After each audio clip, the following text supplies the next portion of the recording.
No, there were major changes here in about 1905 when the stores were put in. Ceilings, because that was a trade catalog item that you worked on, and these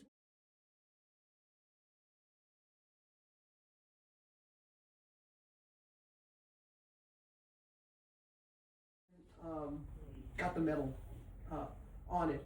So that was added later. And then, of course, the most interesting thing are the landscape painting, where they paint these bucolic landscapes is a real mystery. But it's not the only tenement that had these, because in my book,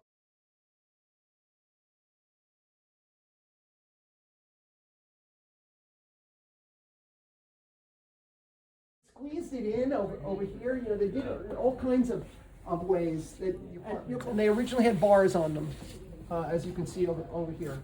Okay, so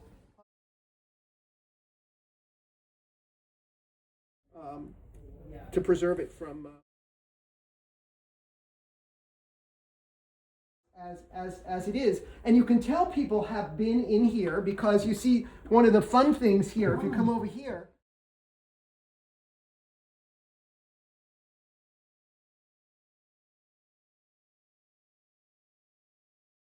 The apartments. And one of the things that's really interesting is that where the idea is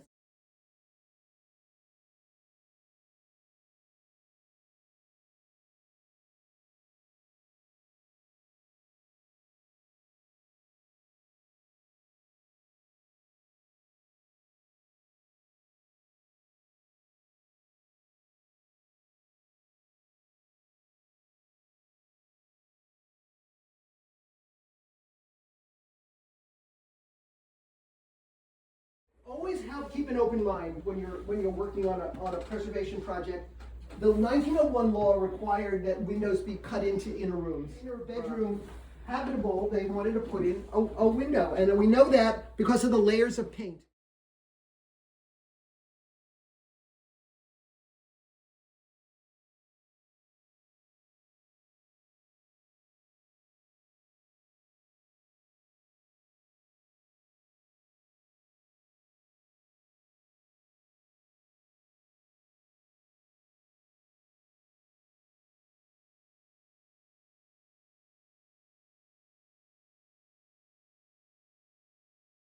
Look over on this wall, you can see, just get a sense of how many layers. There are I think 22 layers is the largest number that has been discovered in the building. You were supposed to remove a layer of brightly colored water-based calcimine paints, which rich people put up and then washed off every year and put on a new layer. But here they just stayed here. And then oil-based paints came in, and you get the reds and the kind of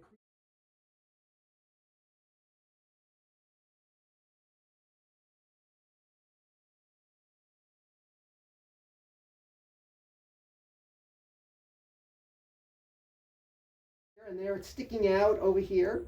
So there's linseed oil on burlap. So burlap is used in a number of places in this building. It's on the walls.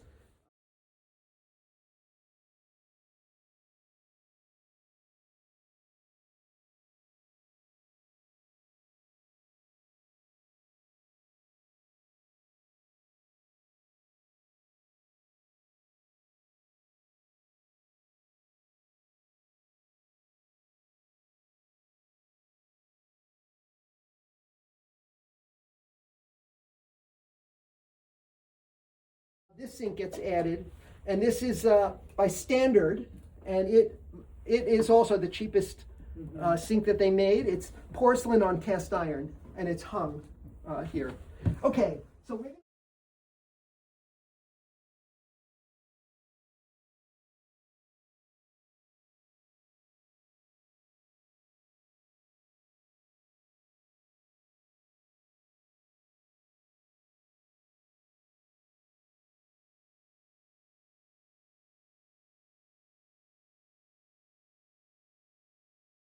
walls. So all the rooms are smaller here, so as we pass by, you can take a look at the toilet. And one day, Mr. Gumpers, who was in the shoe industry, he went off to work and never came back. and he was basically abandoned. He abandoned his family.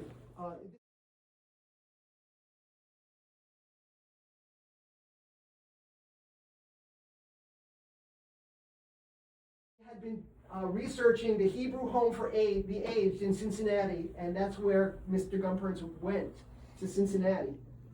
And so now we know where he went, but at some point, after 1905, somebody with some talent in stenciling is doing artwork on the ceiling there. And these are new. This was added recently for ventilation.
In the kitchen here, the Baldizis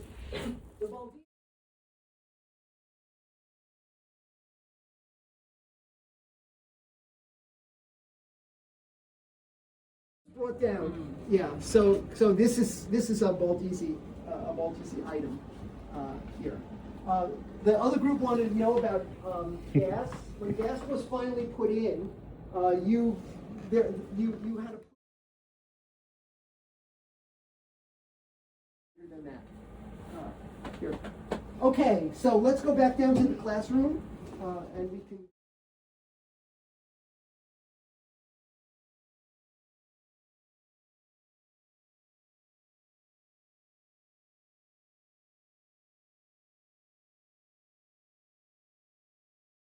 Are there shared traits?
Ornamental detail or structural detailings on these buildings that tells you that it's early.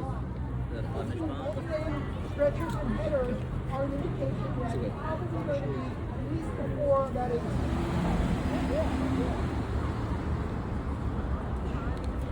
widen Allen Street, they literally chopped right through the buildings that were there, and they had to put up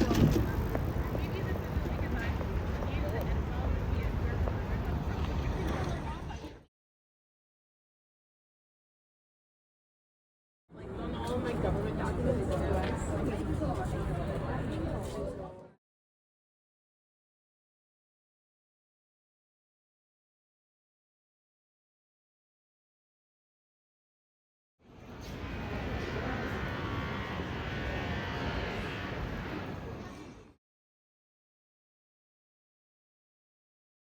cameos over there. They're really beautifully done.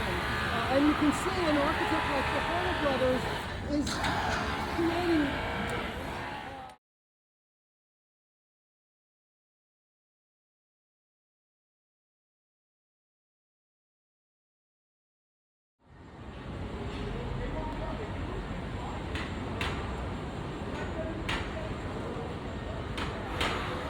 ward, which is where we are. Wards were like community boards today.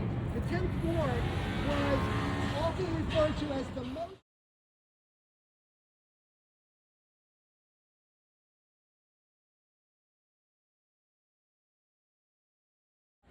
in the area. And there are many, many here. Were they like The schools were all there. There were.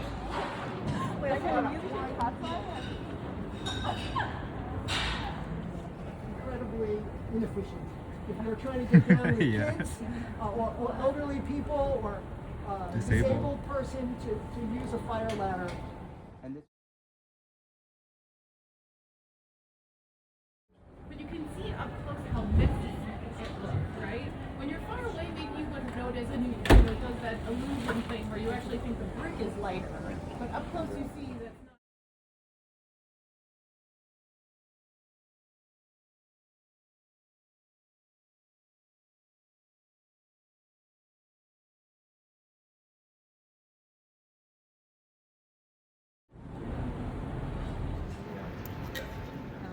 So these are so this is a late 19th century, and it's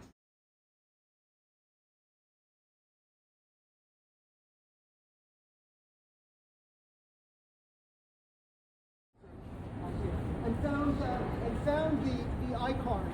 So they're dumbbell tenements here. They're 6-story walk-up dumbbell tenements, 4 apartments per floor, but they have these.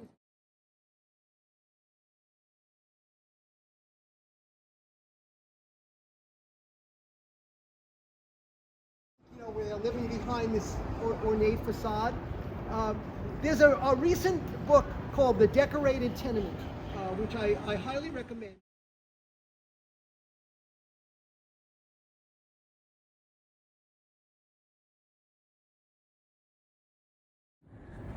To the building. It's a really, really interesting look at other aspects of tenement design, especially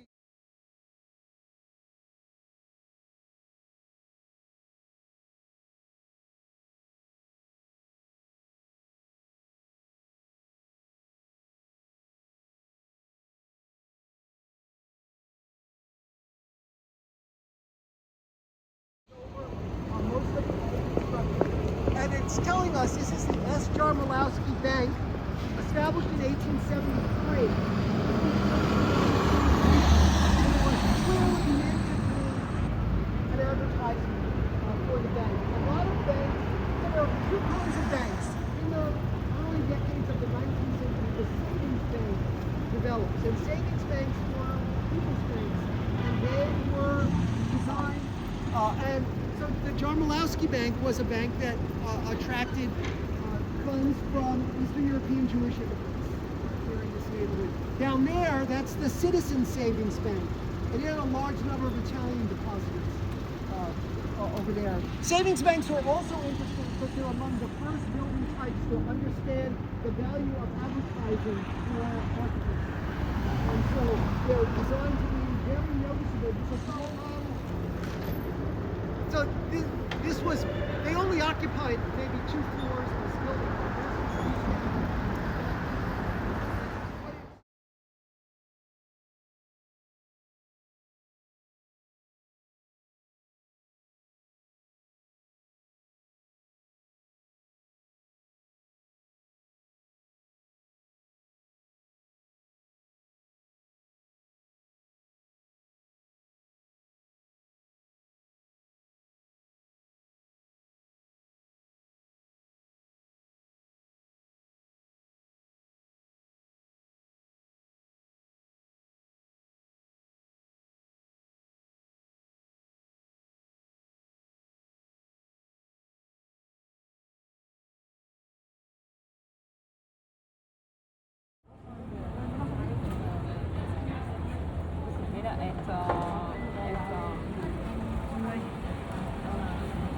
I was doing some research and I found a Daytonian article about this, and he says that this was originally a pawnbroker.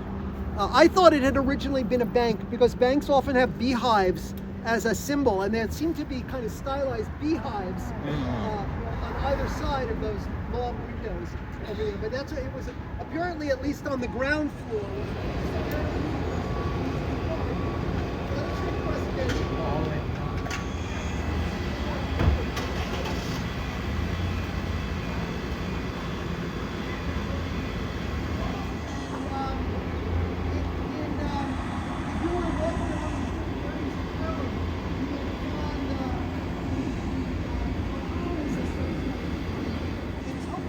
Especially to pay death duties.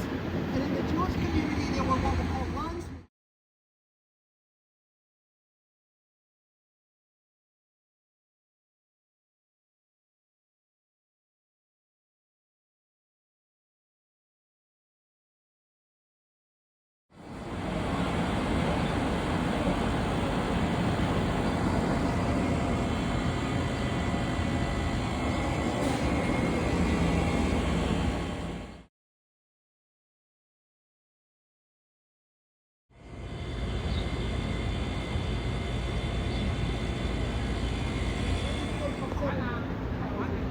More affluent people came down and settled here and opened up organizations to improve the lives of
and you can tell it's terracotta because you can see if you had a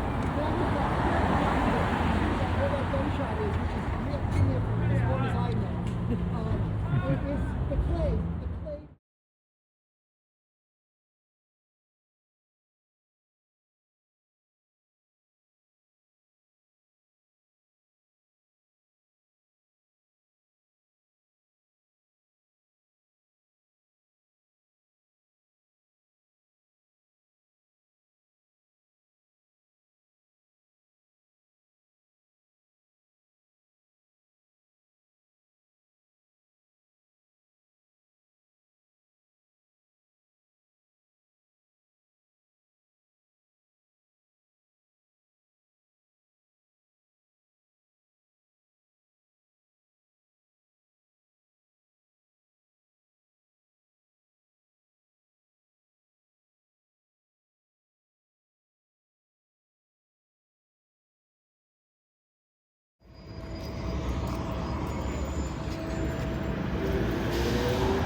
this was a vacant building above for many, many years, and there was a Chinese language church on the ground floor, and then it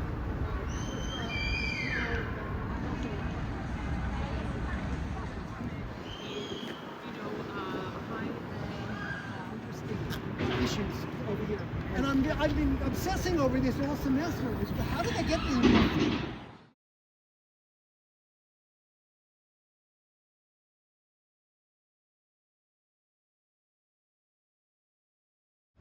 think maybe they were probably this in 1830, but it could have been earlier.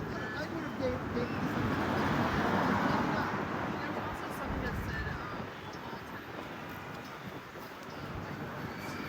It's like a China.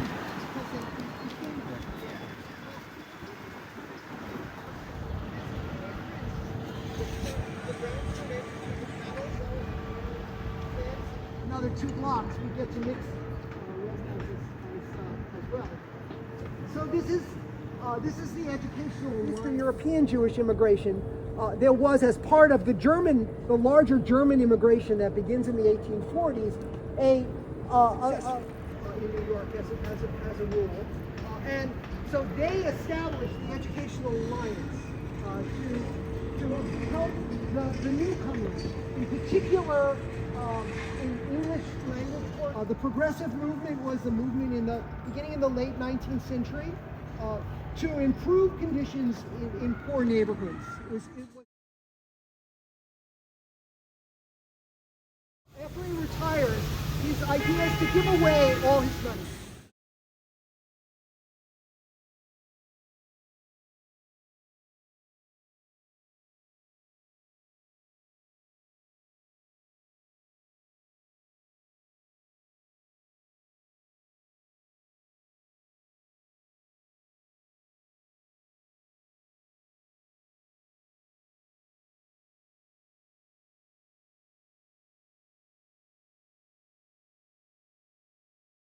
oh yeah, okay.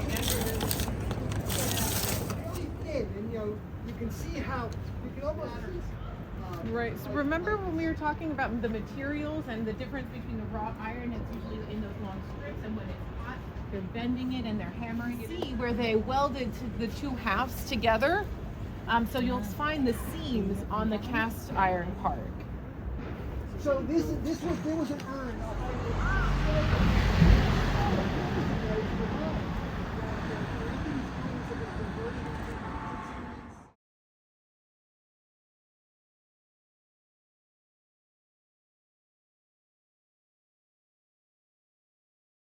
I think this section here, you can see the base of what would have been wrought iron posts up here. I'll try to remember. I'll send you a picture of one. Occasionally, what we came here is that we have been walking in the Escarpment Lower East Side. Actually, only a small percentage of the